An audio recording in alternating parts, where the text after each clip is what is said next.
In this video, I want to go through the setup procedure for utilizing the TI BA 2 Plus calculator. This is the calculator that we'll be using throughout the next 8 weeks. It is a lifesaver, believe me when I say that, especially when we get into time value of money, future value, present value, annuities, um, calculating a P&I payment, say for a mortgage, when we get into capital budgeting in Chapter 12, when we have to determine the net present value of a project, the internal rate of return of the project. This will be a lifesaver for you. First of all, in setting it up, and what I mean by setup, let's look at setting the number of decimal places.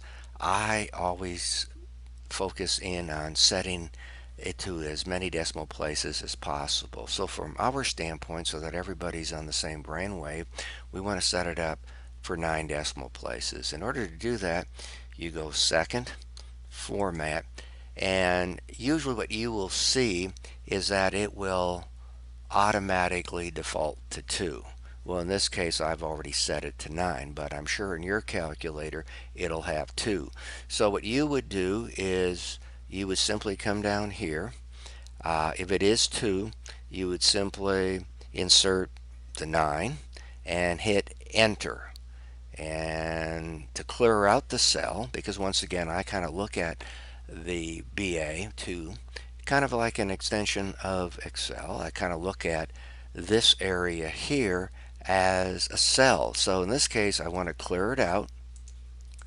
So now I have a clean cell to work with. To go back to make sure that, I do have 9 decimal places, you can just go back and go second, format, and yes, you have 9. To clear that out again, second, quit. Second, quit. So now we have 9 decimal places. In our work, especially as we focus in next week on time value of money, and I do have a video, I'm pretty sure I have a video that I will have up for week 2 dealing with chapter 9, time value of money. But the time value of money, we will be here on the 3rd row dealing with N, simply stands for the number of periods under consideration, the interest per year, the present value, the payment, and the future value as such. When we're dealing with time value of money, we always want to have a clean worksheet. So whenever you do a new time value of money problem, think in terms of I want a new worksheet. To get a new worksheet, we would simply always go second, clear, TVM. Second, and we're looking for what is above FV or future value, and that is clear TVM. So it's basically stating, okay, I am clearing out my previous worksheet. I now have a new worksheet to start. So once again, not to be redundant, but always when you move from one problem to the next, always go second, clear, TVM to get a new worksheet, and of course we would start with a new cell as such. Let's just look at something else. Let's say that I want to focus on, we'll say, compounded growth rate. Compounded growth rate, say something like I would like to know what is the growth rate, say for a stock. Let's say I bought a stock today at $45, and I believe that in 5 years that stock is going to be worth, we'll say, $50. Therefore, what is the growth rate? Or more specifically, what is the compounded growth rate from today if I buy the stock for 45 and I believe in 5 years it's going to be worth $50? I'd like to know what the heck that growth rate is. So once again, this is a feature of time value of money. So one of the things that we would do is, okay, since we're dealing with yearly compounding or annual compounding, I would want to make sure that my compounding period is annual, or my compounding period is 1. So to make sure that, in other words, it is 1, I would simply go second and then go interest per Y, which will give me the number of payments per year. Well, in this case, it's 12. That's making reference to monthly compounding, which I want yearly. So I will just come down here, 1, insert 1, and enter. Okay, so now my compounding period is set up for yearly, which is what I want. So clear out that cell is second clear. Okay, so number of years, right? So I'm thinking my holding period or my time horizon is 5. So I'd enter 5n, and you can see n is equal to 5 periods. My present value, well, what did I just buy the stock for? That's my current value. My present value is 45. Now listen very carefully here. Whenever we put anything into PV or present value, we must change the sign plus or minus to a negative. And the reason this is just an idiosyncrasy of the BA2, because really what the analyst is thinking, whenever we put into present value, it's a cash outflow. Like I'm writing a check. I'm going to be subtracting from my checkbook balance. So just keep that in mind. Whatever goes into PV, come down here and change the sign. So PV. Well, my future value is 45. 45 is my future value. Hopefully that's what I'm going to be able, excuse me, it's $50. So that's what I'm hopefully going to be able to sell it for. I'm buying it for 45 today. And as I indicated, I'm going to go in there and I'm going to change that.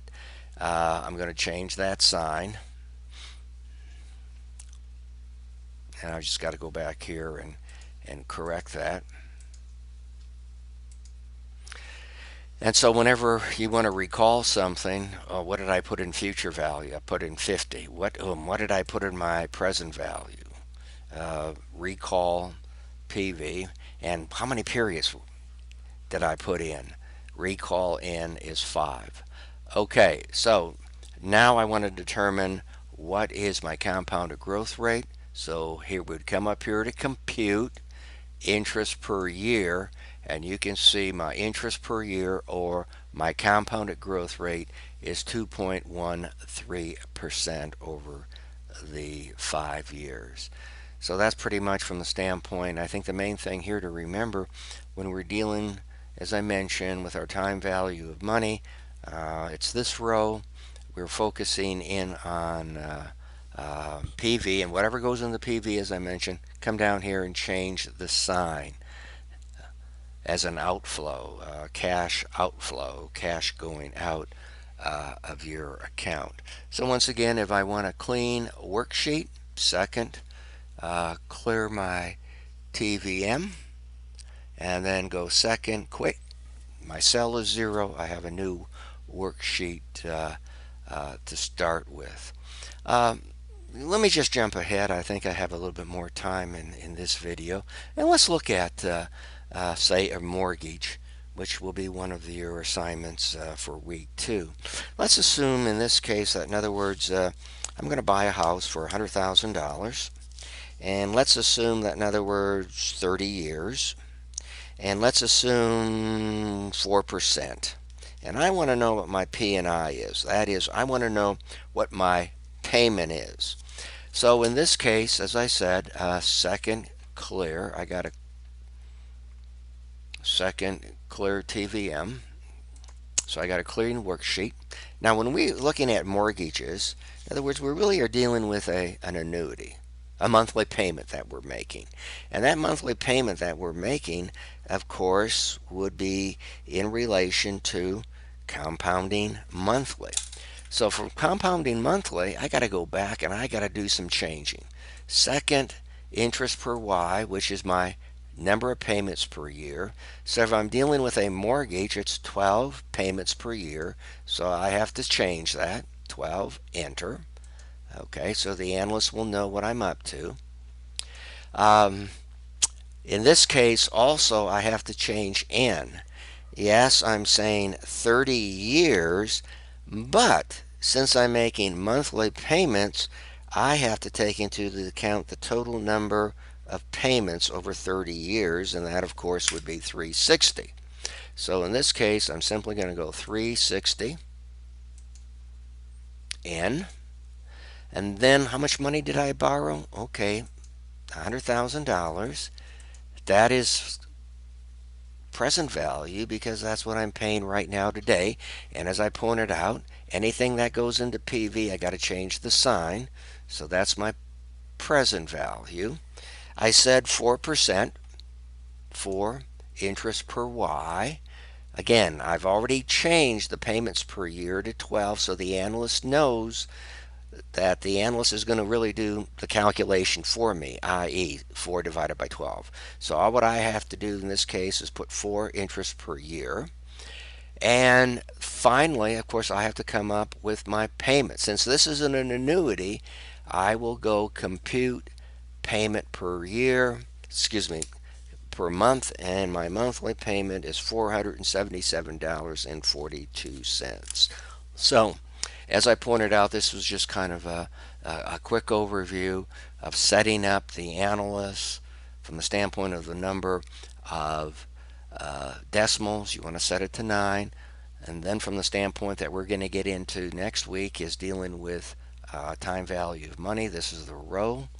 Also from the standpoint, whatever you put into present value, whatever value, please change the sign to a negative. And I think that's just about it. So kind of come back over and review this video again.